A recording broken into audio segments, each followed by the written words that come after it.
Congress party അതിന്റെ സംസ്ഥാന സമ്മേളനം നടത്തിയിട്ട് വർഷങ്ങൾ എത്രയായി? ഉത്തരവുണ്ടോ? രാഷ്ട്രീയം ഒരു തൊഴിലല്ല, അതൊരു ആത്മസമർപ്പണം. നമസ്കാരം. ദില്ലി തെരഞ്ഞെടുപ്പ് ഫലം പുറത്തു വന്നു. BJP അധികാരത്തിലേക്ക് തിരിച്ചെത്തി. ജയപരാജയങ്ങളെ ന്യായീകരിക്കുന്നതിൽ അർത്ഥമൊന്നുമില്ല. BJP ജയിച്ചു, ആ യാഥാർത്ഥ്യത്തെ അംഗീകരിക്കുക. ആം ആദ്മി പാർട്ടി തോറ്റു. ആം ആദ്മി പാർട്ടി തോക്കുമ്പോൾ മനസ്സിലാക്കാനുള്ള ഒരേ ഒരു കാര്യം, കൊടുത്ത കൊല്ലത്തും കിട്ടും എന്നുള്ള പഴയ ചൊല്ലാണ്. ഇതിലേറ്റവും കൂടുതൽ ചിന്തിപ്പിക്കേണ്ട കാര്യം കോൺഗ്രസിന് ലഭിച്ച പൂജ്യമാണ്. 5 വർഷങ്ങൾക്ക് മുമ്പ് ലഭിച്ച പൂജ്യത്തിൽ നിന്നും ഒരണികിട മുന്നോട്ട് പോകാൻ കോൺഗ്രസിന് സാധിച്ചിട്ടില്ല എന്ന യാഥാർത്ഥ്യത്തെ അംഗീകരിക്കാൻ തയ്യാറാകണം. ഇന്ന് കാണുന്ന ദില്ലിയെ ദില്ലിയാക്കിയത് ഷീലാ ദീക്ഷിത് എന്ന നേതാവായിട്ട് പോലും അത് ജനങ്ങളിലേക്ക് എത്തിക്കാനും ജനങ്ങളെ കൺവിൻസ് ചെയ്യാനും കോൺഗ്രസിന് സാധിച്ചില്ല എന്നുള്ളിടത്താണ് ഇതിന്റെ പരാജയം ആരംഭിക്കുന്നത്. അതാണ് ചർച്ച ചെയ്യപ്പെടേണ്ടത്. ഇങ്ങനെ തന്നെ പോയാൽ കേരളത്തിലെയും ഗതി മറ്റൊന്നാവില്ല. ഞാൻ കോൺഗ്രസിന്റെ ഒരു അനുഭാവിയാണ്. ആവശ്യത്തിന് നിലവാരമില്ലാത്തത് കൊണ്ടാവാം ഇതുവരെയും ഭാരവാഹിത്വത്തിലേക്കൊന്നും ഉയർന്നിട്ടില്ല. കോൺഗ്രസ് എന്നാൽ എന്താണ്? സമ്മേളനം എന്നാണ് ആ വാക്കിന്റെ അർത്ഥം. വ്യത്യസ്ത ആശയങ്ങളുടെ സമ്മേളനം. കോൺഗ്രസ്സുകാർ പറയുന്നു കോൺഗ്രസിന്റെ ഏറ്റവും വലിയ ശാപം ഗ്രൂപ്പിസമാണെന്ന്. ഒരിക്കലുമല്ല. മഹാത്മാഗാന്ധിയുടെ കാലത്ത് പോലും കോൺഗ്രസിൽ ഗ്രൂപ്പിസം നിലനിന്നിട്ടുണ്ട്, വ്യത്യസ്ത ആശയങ്ങളുടെ സമ്മേളനം നിലനിന്നിട്ടുണ്ട്. പക്ഷേ അന്ന് അത് വ്യക്തികളുടെ കീശയിലുള്ള കാർഡായിരുന്നില്ല, അത് ഒരു ആദർശത്തിലേക്കുള്ള വഴിയായിരുന്നു. ആ ഗ്രൂപ്പിസം പ്രവർത്തനത്തിന്റെ രീതിയിൽ മാത്രമായിരുന്നു വ്യത്യാസമുണ്ടായിരുന്നത്. പക്ഷെ അവരെല്ലാവരെയും ഒന്നിപ്പിച്ചിരുന്ന ഒരാദർശമുണ്ടായിരുന്നു, ഒരാശയമുണ്ടായിരുന്നു. അതാണ് സർവോദയം. ആരെങ്കിലുമൊക്കെ സത്യം പറയണമല്ലോ, അതിനുള്ള ധൈര്യവും കാണിക്കണമല്ലോ. നമ്മുടെ മഹാത്മാഗാന്ധി തന്നെ നമ്മെ പഠിപ്പിച്ചിട്ടുണ്ട്, അധികാരം ദുഷിപ്പിക്കുമെന്ന്. അധികാരം കോൺഗ്രസിനെ ദുഷിപ്പിച്ചിട്ടുണ്ട്. ആ ദുഷിപ്പിക്കപ്പെട്ട അവസ്ഥയിൽ നിന്നും കോൺഗ്രസിനെ ജനകീയ മുഖം നൽകി ഇന്ന് രാഹുൽ ഗാന്ധി കോൺഗ്രസിനെ നയിച്ചു മുന്നോട്ട് പോവുകയാണ്. അദ്ദേഹം കന്യാകുമാരിയിൽ നിന്നും ജമ്മു കാശ്മീരിലേക്കുള്ള യാത്രയിൽ കോൺഗ്രസുകാരെയും ജനകീയ വിഷയങ്ങളെയും തമ്മിൽ കോർത്തിണക്കാനാണ് ശ്രമിച്ചത്. അദ്ദേഹം തെരഞ്ഞെടുപ്പ് തന്ത്രങ്ങൾ ആവിഷ്കരിക്കുകയായിരുന്നില്ല. ജനങ്ങളുമായുള്ള പൊക്കിൽക്കൊടി ബന്ധം തിരിച്ചെടുക്കാതെ കോൺഗ്രസിന് ഇനി ഒരു പടി മുന്നോട്ട് പോകാൻ സാധിക്കില്ല എന്നുള്ള യാഥാർത്ഥ്യം നേതൃത്വം മനസ്സിലാക്കേണ്ടതുണ്ട്.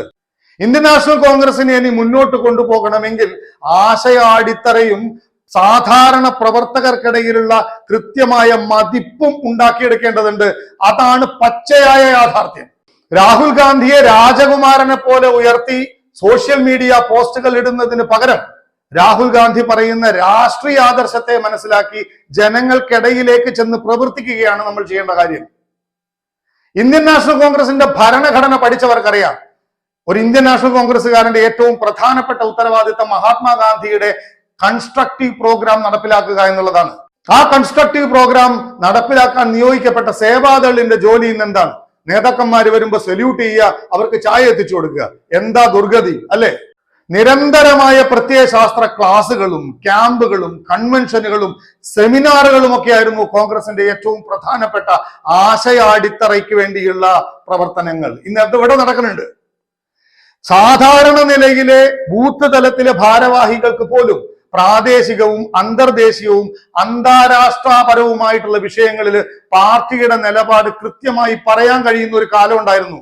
ഇന്ന് ഏത് ഭാരവാഹിക്ക് കൃത്യമായി പാർട്ടിയുടെ നിലപാട് സംസാരിക്കാൻ കഴിയുന്നുണ്ട്?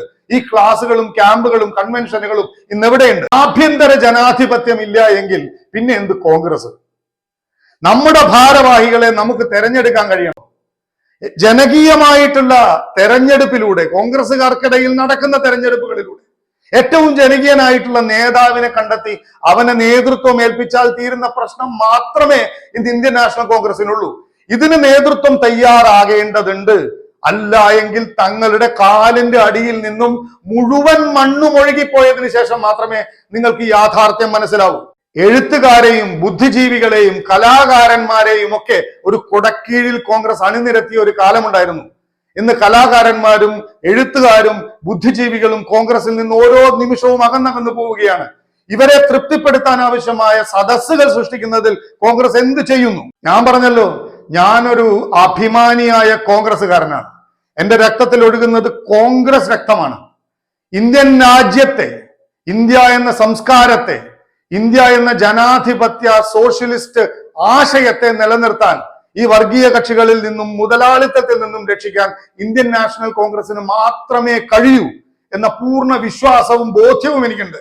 പക്ഷെ അതിന് കാലാനുസൃതമായ മാറ്റങ്ങൾ പാർട്ടി ഉൾക്കൊള്ളേണ്ടതുണ്ട്. ഇതാ ത്രിതല പഞ്ചായത്ത് തെരഞ്ഞെടുപ്പ് വരാൻ പോവാണ്. ജനങ്ങളുമായി ഏറ്റവും അടുത്തിടപെടാൻ സാധിക്കുന്ന തെരഞ്ഞെടുപ്പ്. എല്ലാ തരത്തിലുള്ള പാളിച്ചകളെയും പഠിച്ചു മനസ്സിലാക്കി ജനകീയരായിട്ടുള്ള വ്യക്തികളെ കണ്ടെത്തി ഉത്തരവാദിത്തം ഏൽപ്പിച്ച് ഈ തെരഞ്ഞെടുപ്പിനെ വിജയിക്കേണ്ട സമയം അതിക്രമിച്ചിരിക്കുകയാണ്. കോൺഗ്രസ് പാർട്ടി അതിന്റെ സംസ്ഥാന സമ്മേളനം നടത്തിയിട്ട് വർഷങ്ങൾ എത്രയായി? ഉത്തരവുണ്ടോ? രാഷ്ട്രീയം ഒരു തൊഴിലല്ല, അതൊരു ആത്മസമർപ്പണമാണ്. ആ ആത്മസമർപ്പണമില്ലാതെ ഒരണുകിട നമുക്ക് മുന്നോട്ട് പോകാൻ സഞ്ചരിക്കില്ല. ജയ് ഹിന്ദ്, ജയ് ഇന്ത്യൻ നാഷണൽ കോൺഗ്രസ്.